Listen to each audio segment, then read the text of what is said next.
আপনারা হয়তো খেয়াল করে থাকবেন যে মার্কিন যুক্তরাষ্ট্র কিংবা পশ্চিমা দুনিয়া কিছু বিষয়ে সবসময় এক ধরনের প্রচারণা চালিয়ে থাকে, যেমন মত প্রকাশের স্বাধীনতার পক্ষে তারা সবসময় অবস্থান নিয়ে থাকে। রাজনৈতিক দলকে তাদের কার্যক্রম পরিচালনার ক্ষেত্রে স্পেস দিতে হবে, এটা তারা সবসময় বলে থাকে। সাধারণত কোনো রাজনৈতিক দল নিষিদ্ধের পক্ষে পশ্চিমা দুনিয়া অবস্থান নেয় না। কিন্তু আপনি হয়তো কিছুটা অবাক হয়ে খেয়াল করবেন যখন আওয়ামী লীগের রাজনৈতিক কার্যক্রমের উপর নিষেধাজ্ঞা আরোপ করা হলো, একমাত্র ভারত ছাড়া পৃথিবীর কোনো দেশ এ নিয়ে উদ্বেগ প্রকাশ করেনি। যেটা ভারত উদ্বেগ প্রকাশ করেছে এবং যেটা বলেছে ভারতের পররাষ্ট্র মন্ত্রণালয়, যে যথাযথ প্রক্রিয়া আওয়ামী লীগের বিরুদ্ধে ব্যবস্থা নেওয়া হয়নি। কিন্তু ভারত ছাড়া পৃথিবীর আর কোনো দেশ আপনি খেয়াল করবেন এ নিয়ে কোনো উদ্বেগ প্রকাশ করেনি। কেন এমনটা হলো? বাংলাদেশের ইতিহাসে সবচেয়ে প্রাচীন রাজনৈতিক দলগুলোর একটির কার্যক্রমে নিষেধাজ্ঞার পর বিশ্ব কেন তাদের থেকে মুখ ফিরিয়ে নিল? এটা কিন্তু একটা বিরাট প্রশ্ন। একজন সাবেক কূটনৈতিক এই প্রশ্নের যে জবাব দিয়েছেন সেটা আসলে গ্রহণযোগ্য। তিনি যেটা বলেছেন যে জুলাই আগস্টে যে ঘটনা এখানে ঘটেছে এটার ব্যাপারে জাতিসংঘ যে তদন্ত করেছে এবং জাতিসংঘের যে তদন্ত রিপোর্ট সেটা আসলে আওয়ামী লীগের জন্য খুব খারাপ হয়েছে। আমরা যেটা জানি যে জাতিসংঘের রিপোর্টে বলা হয়েছে যে বাংলাদেশে 1400 থেকে 3500 মানুষ নিহত হয়েছেন জুলাই আগস্টে, এবং যেটা বলা হয়েছে এখানে মানবতা বিরোধী অপরাধ হতে পারে এবং এই অপরাধের অন্যতম মাস্টারমাইন্ড হিসেবে তারা শেখ হাসিনাকে চিহ্নিত করেছে। এই পরিস্থিতিতে আসলে আওয়ামী লীগের জন্য মানে গণতন্ত্র বা মানবাধিকারের বিষয়গুলি প্রচারণা করা অত্যন্ত কঠিন হয়ে গেছে।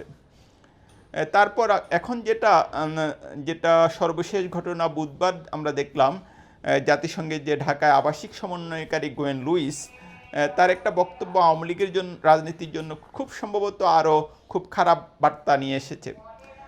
ওনার কথা এটা স্পষ্ট যে আওয়ামী লীগকে ছাড়াই বাংলাদেশে অন্তর্ভুক্তিমূলক নির্বাচন সম্ভব, যেটা আসলে অনেকের পক্ষ থেকে ইনক্লুসিভ নির্বাচনের কথা শোনা যায়। এখন যেটা দেখা যাচ্ছে যে জাতিসংঘ দৃশ্যত, মানে আমি যদি এটার তর্জমা করি যে জাতিসংঘ আওয়ামী লীগ ছাড়া বাংলাদেশে নির্বাচন অনুষ্ঠানের ব্যাপারে এক ধরনের সায় দিল।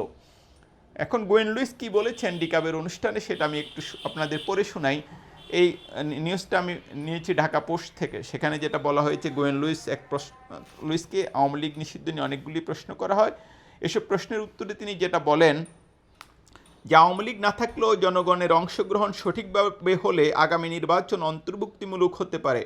জাতিসংঘের কাছে অন্তর্ভুক্তি মানে হচ্ছে প্রত্যেক বাংলাদেশি যেন তার মতামত প্রকাশ করতে পারে। ভোট তো আসলে মতামত প্রকাশের সবচেয়ে উত্তম মাধ্যম।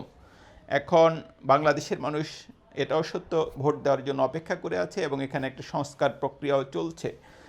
দৃশ্যত আমি যদি বলতে পারি ভারত ছাড়া, এটা বলতে পারি যে ভারত ছাড়া অন্য যে আন্তর্জাতিক শক্তিগুলি রয়েছে এখন পর্যন্ত প্রফেসর ইউনূসের সরকারের প্রতি তাদের এক ধরনের নিঃশর্ত সমর্থন দেখা যায়। আরেকটা বিষয় উল্লেখ করার প্রয়োজন যে ডোনাল্ড ট্রাম্প ক্ষমতা আসার পর পৃথিবীর অন্যান্য দেশে যে পররাষ্ট্রনীতির যেমনটা পরিবর্তন হয়েছে মার্কিন যুক্তরাষ্ট্রের, বাংলাদেশে খুব সম্ভবত এখন পর্যন্ত মার্কিন নীতিতে তেমন কোনো পরিবর্তন আসেনি।